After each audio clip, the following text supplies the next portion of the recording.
Quiero invitarte a que abra la palabra de Dios en el Evangelio de Juan. Vamos a hacer un paréntesis en el día de hoy con relación a la serie que hemos venido cubriendo en el libro de los Hechos por insinuación de un par de nuestros pastores que me hablaban acerca de lo bueno que sería que de vez en cuando yo compartiera con la iglesia algunos de los temas que he compartido fuera de nuestra nación en alguna de estas invitaciones que me hacen como una forma de ayudar a la congregación a ser parte de eso que Dios está haciendo en la región. Y en particular en este caso yo quiero abordar un tema que también nos ayuda a saborear un poco uno de los temas que fueron de gran controversia hace 500 años atrás durante la Reforma y poderlo hacer de una manera quizás no distinta a lo que ya conocemos, pero sí quizás diferente a lo que habíamos oído en cierta manera, donde yo pueda aquilatar mejor la gloria de aquel que fue a la cruz por nosotros.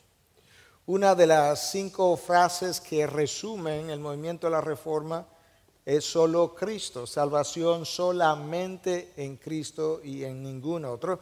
Y ahora que estuve en Ciudad México se me pidió que abordara ese tema, pero que me tomara 4 mensajes para desarrollarlo, y lo que hice fue hablar en el primero de la encarnación de Cristo, en el segundo de la humillación de Cristo, en el tercero de la expiación o la crucifixión de Cristo, y en el cuarto acerca de salvación en Cristo.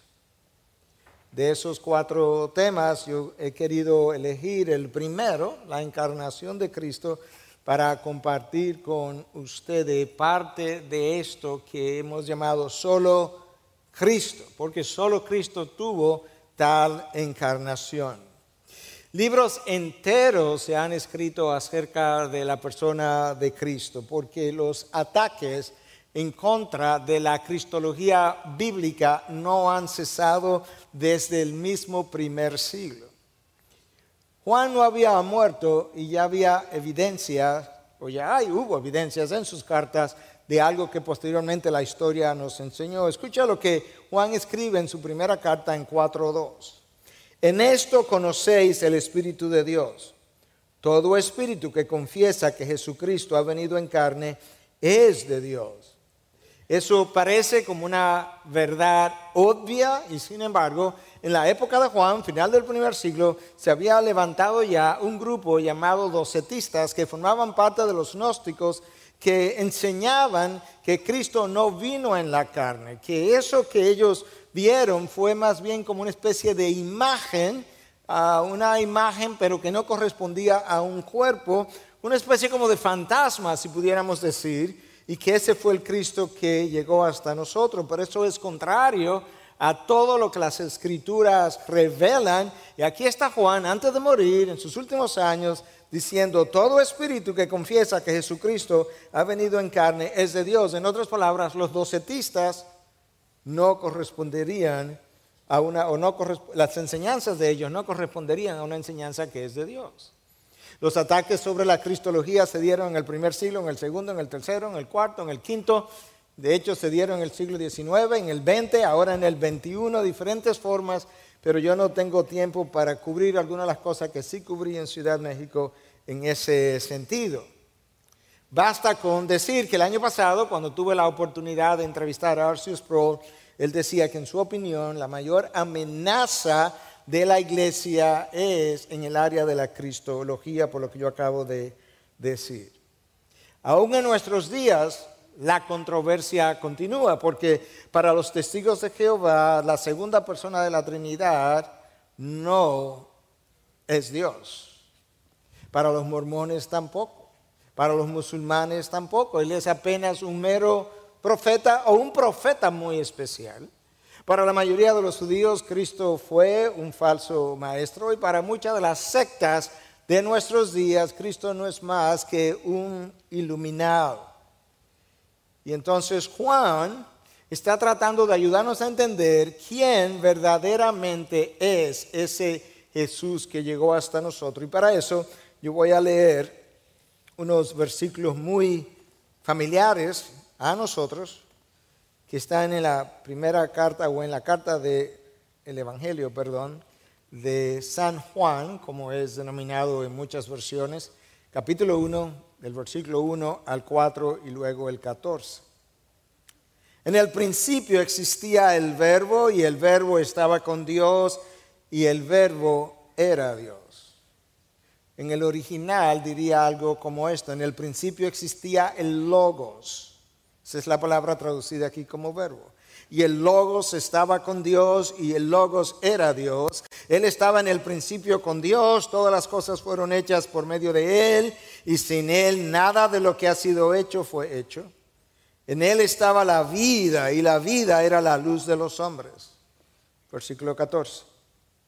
Y el Logos se hizo carne y habitó entre nosotros y vimos su gloria, gloria como del unigénito del Padre, lleno de gracia y de verdad. En el versículo 14, que es el que nos habla de la encarnación del Logos, hay tres expresiones que yo quisiera revisar y que están conectadas con los versículos anteriores. El Logos, la palabra, el verbo. La traducción literal sería la palabra. Algunas traducciones al español así lo tienen. La Nueva Traducción Viviente dice: en el principio era la palabra. La Biblia Dios habla hoy dice la misma cosa. La Biblia latinoamericana dice la misma cosa. En el principio era la palabra, así dice el original. La segunda frase que yo quiero que revisemos es: se hizo carne, porque eso tiene que ver con la encarnación del Señor Jesucristo. Y la tercera frase es: vimos su gloria. Comencemos con la primera, el verbo, el logos en el original. Para nosotros esa es una expresión un tanto extraña, porque nosotros no estamos familiarizados con el uso de la palabra. En el principio era la palabra, como algo activo, como algo dinámico. Para nosotros una palabra son aquellas cosas que están saliendo de mí ahora mismo. Y sin embargo ese es el vocablo que Juan usa cuando dice: en el principio era la palabra y la palabra estaba con Dios y la palabra era Dios. Pero para las personas de la antigüedad la situación era otra. Los judíos, los hebreos, estaban mucho más familiarizado con este término por más de una razón, pero ellos asociaban la palabra y la sabiduría incluso con algún principio dinámico. De hecho, el autor de Proverbios personifica la sabiduría. El autor de Hebreos, de la Epístola a los Hebreos, en 1:3 nos dice que, o en 11:3 nos dice que por la fe entendemos que el universo fue preparado por la palabra de Dios. De manera que cuando ellos escuchaban acerca de la palabra, entendían algo mucho más dinámico que nosotros, porque el universo entero fue preparado por la palabra de Dios. Y en el capítulo 1, el mismo autor de Hebreos nos dice que el universo fue hecho, el universo es sostenido aún hoy por el poder de su palabra. El pueblo hebreo ya había comenzado a familiarizarse con esa terminología. De hecho, muchos de ustedes saben que los judíos no les gustaba, y aún hoy no les gusta pronunciar el nombre de Dios porque temen poderlo usar en vano, y entonces sustituyen el nombre de Dios por otros vocablos. Algunos le llaman Hashem, y Hashem simplemente significa el nombre. Otros, a la hora de hablar de Dios, dicen Adonai, que significa Señor, para sustituir el nombre. Una de esas sustituciones entre los hebreos era el Logos, para referirse a Dios. No sé cuántos de ustedes han escuchado la palabra Targum o Targúmenes para referirse al plural, pero los Targúmenes son o eran las enseñanzas de los rabinos, de los fariseos en alguna ocasión, oral, pero en arameo, el lenguaje del pueblo. El arameo fue el idioma con el que el pueblo regresó de Babilonia después de 70 años de cautiverio. Entonces, esa enseñanza en arameo fueron escritas eventualmente y se formaron allí los Targúmenes. William Barclay, un académico del Nuevo Testamento, dice que en uno de esos Targúmenes el logos aparece 320 veces para sustituir la palabra Dios. Y en uno de ellos, el Targum de Jonathan, el Éxodo 19:7 dice que Moisés sacó al pueblo para encontrarse, en vez de decir con Dios, para encontrarse con el logos. De manera que cuando Juan escribe su evangelio y dice en el principio era el logos, los hebreos no estaban completamente desfamiliarizados con esa terminología. Ni siquiera los griegos. De hecho, si echa para atrás en la historia, 6 siglos antes de Cristo existió un filósofo griego muy conocido de nombre Heráclitos. Y Heráclitos decía que el mundo existente está como en una especie de caos, en una especie de movimiento continuo, hasta el punto que él se hizo famoso por decir que nadie se baña 2 veces en un mismo río, porque cuando te bañas la segunda vez ya las aguas son otras. Heráclito decía que lo que mantenía ese mundo en constante movimiento con cierto orden era un principio o una fuerza llamada el logos. Los filósofos griegos posteriores, Platón, Sócrates, los estoicos, vinieron después y siguieron hablando acerca de el logos.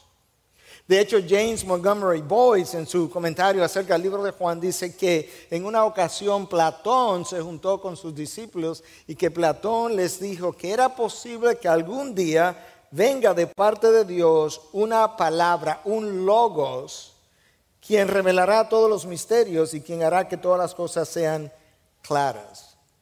Y Boyce entonces agrega que cuando Juan escribe de esta manera, en el principio era el logos estaba con Dios y el logo era Dios, Juan estaba tratando de comunicar que el Dios desconocido de los griegos, el Dios escondido de la Edad Media y el Dios silente del siglo XX y XXI que dice que Dios no se ha revelado, no es desconocido, ni está escondido, ni es tampoco silente.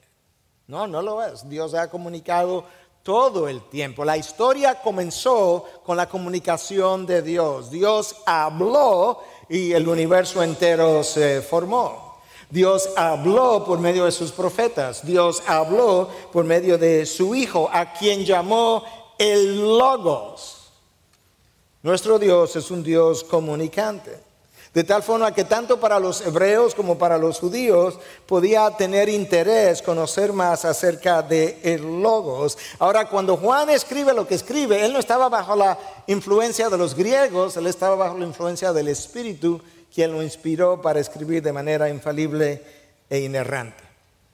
Ahora, Juan no presenta el logos como los griegos lo entendieron. Él no lo presenta como un principio, no lo presenta como una fuerza, él lo presenta como una persona. Escucha una vez más. En el principio existía el verbo, el logos, y el logos estaba con Dios, y el verbo o el logos era Dios. Él estaba en el principio con Dios. Todas las cosas fueron hechas por medio de Él, de el Logos. Todas las cosas fueron hechas por medio del Logos y sin el Logos nada de lo que ha sido hecho fue hecho.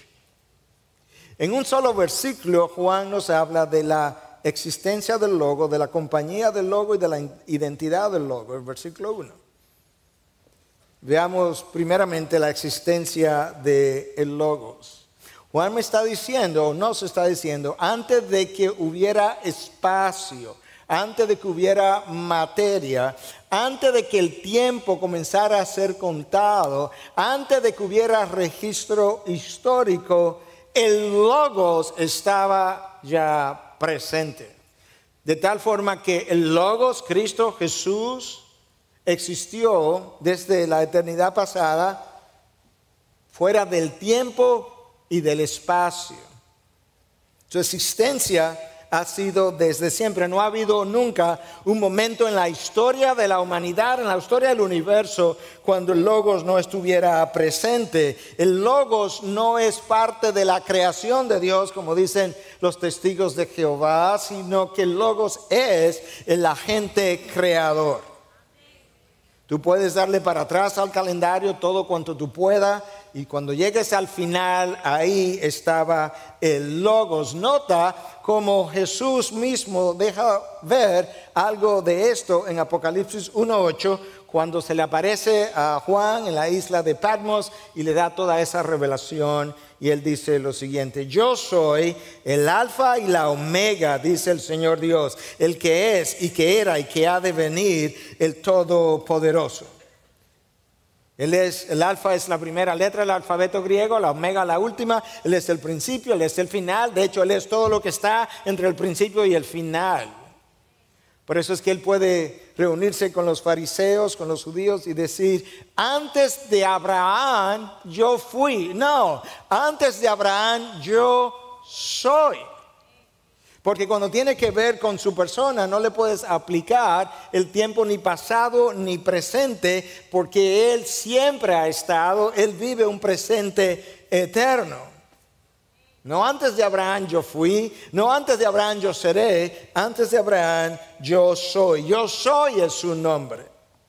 Él es el alfa y Él es la omega. Él es el que está en el presente, Él es el que estuvo en el pasado y Él es el que estará y será millones de años después. Sabemos algo ahora de la existencia del Logo. Pero ahora Juan quiere dejarme ver algo de la compañía del Logos. Jesús. El Logos estaba con Dios. Ahora mismo yo estoy con ustedes. Ahora mismo esta iglesia está con otras iglesias adorando a Dios. Pero la manera como estamos con otras iglesias no es la misma como yo estoy con ustedes. Y si voy caminando por la acera con mi esposa, yo estoy caminando con mi esposa. Pero la manera como estoy caminando agarrado de la mano con ella no es de la misma forma como yo estoy con ustedes. En el griego la expresión traducida como con, dicen los expertos, es pros, que implica una cercanía tan estrecha, tan íntima, donde prácticamente uno es el otro. En el principio, el Logos estaba con Dios en una manera tal que el que ha visto al Padre, el que me ha visto a mí, ha visto al Padre. En una manera tal que el Logos y el Padre uno son, dijo Jesús. ¿Recuerdan esas enseñanzas de Jesús? Pros habla de cercanía íntima, habla de una orientación, habla de una relación de esa intimidad. En ese principio, cuando el Logos estaba, Él estaba no solo, estaba con Dios. La pregunta que podemos hacernos es: ¿de qué forma estaba el Logos con Dios, además de ser una unión íntima donde uno prácticamente es el otro? Uno no es el otro, prácticamente es el otro. Bueno, Jesús mismo nos reveló algunas cosas. Jesús, horas antes de su crucifixión, subió a un aposento alto, se reunió con sus discípulos y comenzó a comunicar cosas que él entendía eran vitales. Una vez más, yo quiero recordarle que si tu padre te dice horas antes de morir, ya sabe que tú sabes que él va a morir en las próximas 12 horas y te dice: mira, hijo, hija, sobre todo si tú aprecias a tu padre y su sabiduría, yo quiero comunicarte algunas cosas, yo quisiera hablar contigo en intimidad acerca de cosas de la vida. Tú estarías ahí con tus ojos, con tus oídos bien alerta, y Cristo hizo eso. Con sus discípulos subió al aposento alto y Cristo entró en una conversación con su Padre para permitir a sus discípulos escuchar una conversación intertrinitaria de Dios Hijo con Dios Padre, para que ellos pudieran recordarla y aprender. Y esta es una de estas enseñanzas, Juan 17:5. Y ahora glorifícame tu Padre junto a ti con la gloria que tenía contigo antes de que el mundo existiera. De manera que ahora yo sé que la unión del Logos con el Padre no era solamente íntima, era gloriosa. Él compartía la misma gloria con el Padre, y ahora que Él dejó su gloria para encarnarse y pasar un tiempo aquí, y ahora que Él está listo para regresar, Él está diciendo al Padre: regrésame a la gloria que ya yo conocía a tu lado. Lo que la creación ha hecho es poner de manifiesto la gloria que ya Cristo disfrutaba antes de encarnarse. La relación padre-hijo fue cercana, fue íntima, fue gloriosa, pero Cristo reveló algo más en esa oración intertrinitaria de esa noche acerca de la existencia del Logos con el Padre antes de que el mundo existiera. Escucha a Cristo hablando en Juan 17, 24. Padre, quiero que los que me has dado estén también conmigo donde yo estoy, para que vean mi gloria, la gloria que me has dado, porque me has amado desde antes de la fundación del mundo. Ahora Jesús nos deja ver que el Padre no amó más al Hijo cuando Él vino y se encarnó y se crucificó. No, el Padre amó al Hijo perfectamente desde toda la eternidad pasada, con quien Él compartía su gloria de la manera más íntima. Escúchalo otra vez. Padre, quiero que los que me has dado estén conmigo donde yo estoy, para que vean mi gloria, la gloria que me has dado, porque me has amado desde antes de la fundación del mundo. Una vez más, Jesús dejando ver su existencia y el cómo de su existencia antes de que el mundo existiera. El Hijo mostró el amor por su Padre, viniendo y obedeciendo su ley y su voluntad a cabalidad. El Padre demostró su amor por el Hijo, regalándole toda una humanidad redimida que lo glorifique por el resto de la eternidad futura. Eso es lo que Cristo dice, que eran tuyos y tú me los diste. Eran tuyos, de manera que tú y yo representamos una ofrenda de amor del Padre al Hijo, como parte de ese amor por ese Hijo. Ahora nosotros sabemos algunas cosas del Logos. Sabemos que existió desde toda la eternidad, antecede a la creación. Sabemos que el Padre y el Hijo estaban unidos de manera íntima. Sabemos también que el Logos ha sido amado por el Padre desde siempre, y sabemos que en esa unión Cristo disfrutaba de la misma gloria que el Padre. Pero Juan nos dice en el versículo 1 algo más todavía. Porque Juan nos habla de la identidad del Logos. En el principio era el Logos estaba con Dios y el Logos era Dios. Obviamente, si el Logos ha existido de toda la eternidad, debe ser Dios, porque nadie es eterno si no es Dios. Pero Juan tiene un interés peculiar en presentarnos al Hijo antes de presentarlo como un carpintero, antes de presentarlo como un hijo de los hombres, antes de presentarlo como un descendiente de David, o como un maestro, o como un judío. Antes de cualquier cosa, él presenta al Hijo como Dios. Mateo y Lucas lo presentan a través de las genealogías como hijo del hombre, descendiente de David.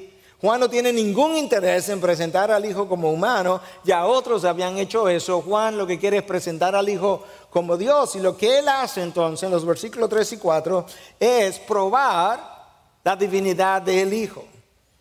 Versículo 3: todas las cosas fueron hechas por medio de Él, y sin Él nada de lo que ha sido hecho fue hecho. Déjame parar ahí un momentico antes del versículo 4. Lo que Juan hace ahí es básicamente la exégesis o la interpretación de Génesis 1:1. Génesis 1:1 y Juan 1:1 comienzan exactamente igual. En el principio Dios creó los cielos y la tierra. Juan dice, en el principio el verbo estaba, y escucha ahora, y todas las cosas fueron hechas. ¿Tú sabes de lo que Génesis 1:1 habla? Todas esas cosas de las que habla Génesis 1:1 las hizo el Logos. Todas las cosas fueron hechas por medio de Él, y sin Él nada de lo que ha sido hecho fue hecho. Wow. En Él estaba la vida de los hombres, la vida del universo estaba en Él. Él sostiene el universo por la palabra de su poder, y la vida era la luz de los hombres. El Logos fue el agente de la creación. El Logos, Jesús, es el agente que sostiene el universo. Así dice el autor de Hebreos.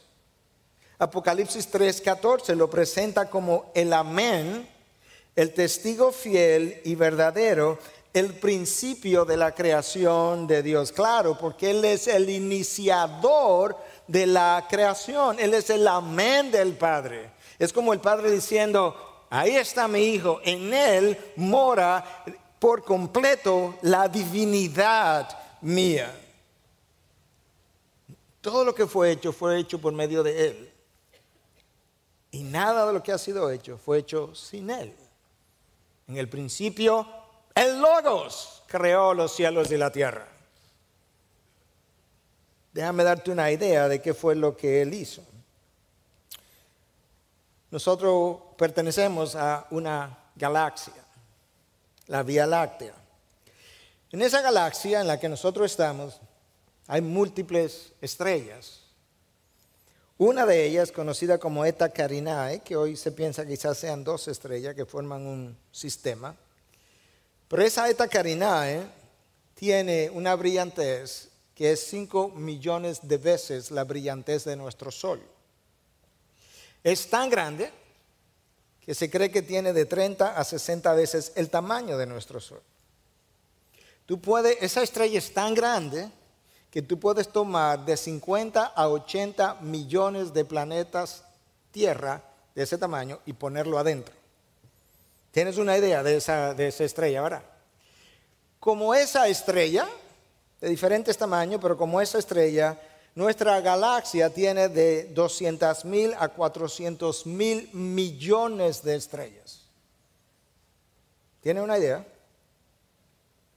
Y de esas galaxias como la nuestra, los científicos no acaban de ponerse de acuerdo, entre 2 billones y 2 trillones de galaxias. El Logos habló y las galaxias en billones o trillones se formaron con millones de astros cada una de ellas. ¿Te imaginas quién es que se cuelga en la cruz? ¿Quién es que paga por ti? ¿Quién es que derrama sangre por ti? Es el glorioso Logos de Dios. Leía hace unos días atrás de una estrella que está a 32 billones años luz de nosotros, y 32 billones años luz, eso es, tú viajas a una velocidad que te permita recorrer más o menos 1 millón de kilómetros por 3 segundos. 1 millón de kilómetros cada 3 segundos, más o menos. Y tú viajas a esa velocidad por 32 billones de años y entonces tú acabas de llegar. ¿Dónde está eso? El Logos habló y pegó esa galaxia allá a esa distancia. ¿Te imaginas quién es tu Dios? ¿Te imaginas de qué Él es digno de recibir? ¿Qué clase de adoración tú y yo debiéramos darle a Él? Él es el agente de la creación. Todo lo que fue hecho por medio de Él, y nada de lo que ha sido hecho sin Él. Pero eso es lo macro. Ahora tú desciendes a las células y las membranas fueron hechas por Él. Y luego tú sigues llegando al citoplasma, a los gránulos, al núcleo, y luego tú llegas al átomo. Y en el átomo, que es algo microscópico, considerado la partícula más pequeña existente, pero es que dentro del átomo hay partículas que son más pequeñas que el átomo porque están dentro de él. Y tú encuentras electrones, protones, neutrones, neutrinos, sus cargas eléctricas. Todo lo que fue hecho por medio del Logos. Y nada de lo que ha sido hecho sin Él. y pensar que simultáneamente el Logos está al tanto de todo cuanto ocurre en esa galaxia que yo te hablé, o en esos trillones de galaxias, y también en los trillones y trillones de células y átomos y todo lo demás que nosotros pudiéramos mencionar. Todo eso yace bajo su control. ¿Cuál es tu problema y preocupación? Y cuando tú eras su enemigo, Dios envió a ese Logos glorioso a la cruz. Y antes de llegar a la cruz, le sirvió a lo peor de la sociedad. Ese es el Logos, el que se hizo carne y habitó entre nosotros. Y vimos su gloria, gloria del unigénito del Padre, lleno de gracia y de verdad. No sé si te llamó la atención alguna vez que Juan 1:14 no dice que el Logos se hizo hombre. No dice que el Logos se hizo ser humano. Pudo haberlo dicho, pero no lo dice así. Dice que el Logos se hizo carne. En el mismo texto donde Juan está hablando de la divinidad de Dios, él usa la forma más cruda, carne, sarx, en el original, para decirnos qué fue lo que Cristo se hizo. Para ayudarnos a entender que verdaderamente Cristo se hizo 100% hombre. Si Él no hubiese sido 100% hombre, no hubiese podido ser nuestro representante, no hubiese podido cumplir la ley en nuestro lugar, no hubiese podido morir en la cruz como sustituto, no hubiese podido ser nuestro gran sumo sacerdote capaz de empatizar conmigo en todas mis debilidades, deficiencias y tentaciones, porque como dice el autor de Hebreo, Él fue tentado en todo de la misma manera que nosotros somos tentados. De hecho, en cuanto a nuestra humanidad se refiere, si exceptúas el pecado, no hay nada en mí que no estuviera en Cristo. Hay cosas en Cristo, hubo y hay cosas en Cristo que no están en mí, como su divinidad. Pero Cristo tuvo un cuerpo humano, y como tuvo un cuerpo humano, tuvo sed, tuvo hambre, se cansó, necesitó dormir. Jesús tuvo una mente humana junto con una mente divina. Lucas 2:52 dice que Él crecía en sabiduría. Lo único que crecía en sabiduría era su mente humana. Su mente divina nunca aprendió absolutamente nada nuevo. Cristo tuvo no solamente un espíritu divino, tuvo un espíritu humano. De hecho, en los primeros 4 o 5 siglos de la iglesia, aquellos que no creyeron esto que yo estoy diciendo fueron rechazados como herejes, porque ponían en cuestionamiento la divinidad o la humanidad de Cristo. Y todo eso se crearon movimientos, no voy a entrar en ello, el apolinarismo, el nestorianismo, el monofisismo, todos esos movimientos fueron declarados herejes. Juan me dice que ese Logos glorioso que yo acabo de escribirte se hizo carne y habitó. La palabra ahí traducida como habitó tiene que ver directamente con la palabra tabernáculo, de manera que pudiera traducirse, transliterarse y decir que Cristo tabernaculó entre nosotros. Y ciertamente fue así, porque en Él moraba y mora la divinidad por completo. En el Antiguo Testamento, en el tabernáculo moraba Dios simbólicamente. En el Nuevo Testamento, ahora Dios moró no simbólicamente, sino de manera real entre los hombres. En el Antiguo Testamento la gente fue ordenada a construir sus casas en ángulo de 360 grados mirando hacia el templo como una manera, o hacia el tabernáculo, como una manera de representar la centralidad de Dios y de su adoración en sus vidas. Ahora nosotros tenemos que organizar y ordenar nuestras vidas en dirección de la persona de Jesús. Jesús llegó a verse como un tabernáculo, como un templo. Él dice en Juan 2:19, destruir este templo, y el texto agrega más adelante refiriéndose a su cuerpo, y yo lo reedificaré en 3 días, refiriéndose a su resurrección. Entonces, cuando tú comparas el tabernáculo en el Antiguo Testamento con el tabernáculo en el Nuevo Testamento tú puedes ver grandes diferencias. En el Antiguo Testamento la gente apenas podía visitar un edificio, mirar un edificio, pero ahora en el Nuevo Testamento yo tengo en Cristo un Dios con quien hablar, no simplemente un edificio que visitar. En el Antiguo Testamento el hombre podía ir al tabernáculo, pero no podía hablar con Dios. Él hablaba con el sacerdote, confesaba sus pecados al sacerdote y el sacerdote le hablaba a Dios de parte del pecador. En el Nuevo Testamento ahora yo puedo hablar directamente con Dios porque el velo fue rasgado en dos y la entrada al Padre fue abierta por completo. Aquel tabernáculo era un tabernáculo muerto. El tabernáculo de Jesús es un tabernáculo vivo.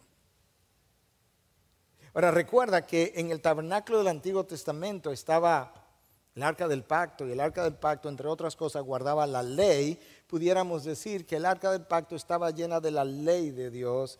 En el Nuevo Testamento, Cristo, mi nuevo tabernáculo, vino lleno de gracia y de verdad, dice el versículo 14. No lleno de la ley, lleno de gracia y de verdad.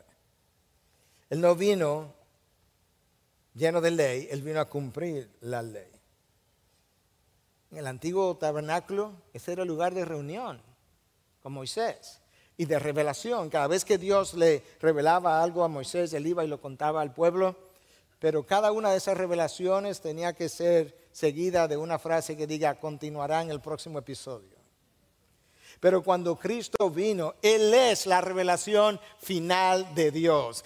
Él es no el lugar de revelación, Él es la revelación de Dios. Y la última revelación de nuestro Dios. En Él se junta lo viejo y lo nuevo, la ley y la gracia, la misericordia y la justicia de Dios. Ese es el Logos.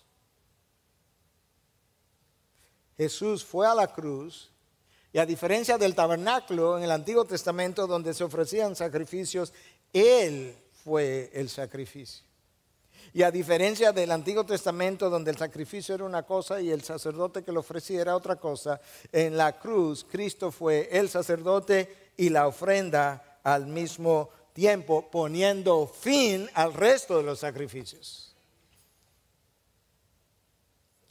El tabernáculo fue el lugar de adoración del pueblo de Dios, pero ahora Cristo pasa a ser el centro de nuestra adoración. Cuando Él sube, Él nos envía al Espíritu de Dios que mora en nosotros y nos hace a nosotros templos del Espíritu, tabernáculos del Espíritu. De manera que ahora, en vez de yo pensar que el día de reposo yo voy a adorar a Dios y que con eso yo cumplo, yo tengo ahora una obligación, un privilegio de vivir un estilo de vida de completa adoración, porque en mí mora la divinidad de Dios en la persona del Espíritu Santo. Ahora, lo que hace posible que esto ocurra es que el Logos, el que era desde la eternidad pasada, el que estaba íntimamente unido con Dios, el que disfrutaba de gloria de Dios, la misma gloria, el que había sido amado por el Padre desde toda la eternidad, fuera a la cruz. Tú entiendes la distancia viajada desde esa gloria de Jesús o del Logos hasta la cruz, venir de la gloria a la vergüenza para encontrarme a mí en vergüenza y llevarme a la gloria. ¿Te imaginas quién es que ha derramado esa sangre por ti y por mí? Pensamos en la cruz, pero frecuentemente no aquilatamos quién es el glorioso personaje colgado en la cruz. Y Juan dice de ese que tabernaculó entre ellos, y nosotros vimos su gloria. Wow. Juan vio, junto con otros de ellos, vio lo que Moisés anhelaba ver. Dios, enséñame tu rostro. Entre los hebreos dice que desde la caída de Adán, el mayor sueño de un judío era poder ver el rostro de Dios. Y eso es lo que Moisés está expresando. Ese anhelo del pueblo, yo quiero tenerlo. Enséñame tu rostro. Y Dios dice, es que nadie puede ver mi gloria y vivir. Ahora Dios toma su gloria, lo envuelve en un uniforme de carne, lo envía en la persona de Jesús, le llama el Logos de Dios y está ahí habitando entre nosotros. Y Juan dice, nosotros estamos viendo la gloria que Moisés y el resto del pueblo nunca pudo ver. Nosotros vimos su gloria. La pregunta es, ¿cuándo y cómo? Bueno, Juan no explica, pero yo creo que vieron parte de su gloria cuando Jesús en la barca se levanta y con una simple palabra detiene los vientos y el mar. Yo creo que vieron parte de su gloria cuando Jesús se para delante de la tumba de Lázaro y dice, Lázaro, sal fuera. Yo creo que vieron parte de su gloria cuando el endemoniado que no pudo ser liberado por los discípulos, Cristo viene y con una sola palabra Él los liberta y saca al demonio de ellos. Juan tenía una fascinación al escribir su evangelio con la gloria de Cristo. Menciona la palabra gloria 18 veces, menciona el verbo 23 veces. Y ese Juan es el que es invitado un día junto con Pedro y Jacobo a un monte donde en medio de la oscuridad el Logos, que sube con ropas comunes y corrientes de colores, quizá colores vistos por una antorcha que llevaron, de repente pierde todos sus colores y él se vuelve blanco, no dice como la nieve, sino como la luz. Es como si Cristo, el inmortal, hubiese tomado un momento, se hubiese bajado el zipper de su uniforme o el cierre, como dicen en otras naciones, de su uniforme, hubiese permitido que el mortal pudiera ver parte de su gloria y ahí está la gloria brillando desde él hacia afuera. Y Juan dice, nosotros vimos su gloria. Wow. Pero él mostró su gloria de una manera que los discípulos no hubiesen imaginado, que tú y yo tampoco hubiésemos imaginado. Escucha lo que William Barclay dice comentando acerca de este evento. Para los discípulos, el ser glorificado implicaría que los reinos de la tierra vendrían a someterse a sus pies. Eso sería gloria. Como cuando Juan y Jacobo llegaron a Samaria y no lo recibieron, y si el Señor quiere que hagamos llover fuego del cielo, eso sería glorioso. Eso dice Barclay, que los reinos vinieran y les sirvieran, que ellos fueran sus amos, que otros les sirvieran, pero ellos no les servirían a otros. Pero, dice Barclay, para Cristo el ser glorificado implicaba el ser crucificado. El mayor momento de gloria, la hora de mi glorificación, le llamó Jesús, a la hora de la cruz. Ellos definían la gloria como triunfo. Jesús definía la gloria como sumisión absoluta a los principios, los designios del Padre. En el último sentido de la palabra, para Jesús la cruz no fue bochornosa, fue gloriosa, donde Dios reconcilió al hombre con Dios por medio de su Hijo. Uno de los propósitos de la encarnación fue la reconciliación del hombre con Dios. Pero escúchame, para que eso ocurriera, porque yo tengo que pensar no solamente en términos de la gloria del Hijo, yo tengo que considerarme a mí en el camino, no solamente como agente reconciliado, sino que cuando yo veo lo que el Hijo fue capaz de hacer, yo tengo que preguntarme a mí si hay algo que está por debajo de mí, si hay algo que no es digno de que yo pudiera hacer o sacrificarme. Cuando tú piensas que, una vez más, que el Logos, el Dios creador y sustentador, que estaba con el Padre desde toda la eternidad, que de hecho era Dios, en quien estaba la vida física, la vida biológica, la vida espiritual, la vida del universo entero. Nosotros en Él vivimos, nos movemos y existimos. Aquel que había sido amado por el Padre de toda la eternidad, aquel que compartía con Dios la misma gloria. De hecho, aquel que existía en forma de Dios. Esto es lo que tomó la encarnación, que aquel que existía en forma de Dios, como te lo acabo de escribir, no consideró el hecho de ser igual a Dios como algo a que aferrarse, sino que se despojó a sí mismo, tomando la forma de siervo. Y cuando habla de forma de siervo, nos está ayudando a entender que Él vino y sirvió a todos los hombres, incluyendo lo peor de la sociedad, y hallándose en forma de hombre, se humilló a sí mismo, haciéndose obediente hasta la muerte, y muerte de cruz, la peor muerte posible, la muerte más vergonzosa conocida hasta ese momento. Por lo cual, por tanto, por consiguiente, al Dios Padre ver el sacrificio de su Hijo, ese Dios Padre también le exaltó hasta lo sumo y le confirió un nombre que es sobre todo nombre, para que al nombre de Jesús se doble toda rodilla de lo que están en el cielo y en la tierra y debajo de la tierra, y que toda lengua confiese que Jesucristo es Señor, para la gloria de Dios Padre. Eso requirió el Logos hacer. No considerar su posición, no considerar su gloria, no considerar sus derechos, sus privilegios, su sabiduría, lo que Él era, y abandonar todo eso para someterse a los designios de Dios. Eso costó tu redención. Eso se requirió para tú y yo ser sacados del mercado de esclavitud, del pecado donde estábamos, para ser traídos a la vida y ser dejados en libertad, de manera que en nuestra libertad no ahora le demos rienda suelta a los deseos de la carne, sino que le demos rienda suelta a nuestros labios, nuestras manos, nuestros pies, nuestras vidas, para vivir única y exclusivamente para la gloria del Dios que me creó y del Dios que me sostiene, del Dios que me llamó, del Dios que me redimió. Ese es tu propósito de vida.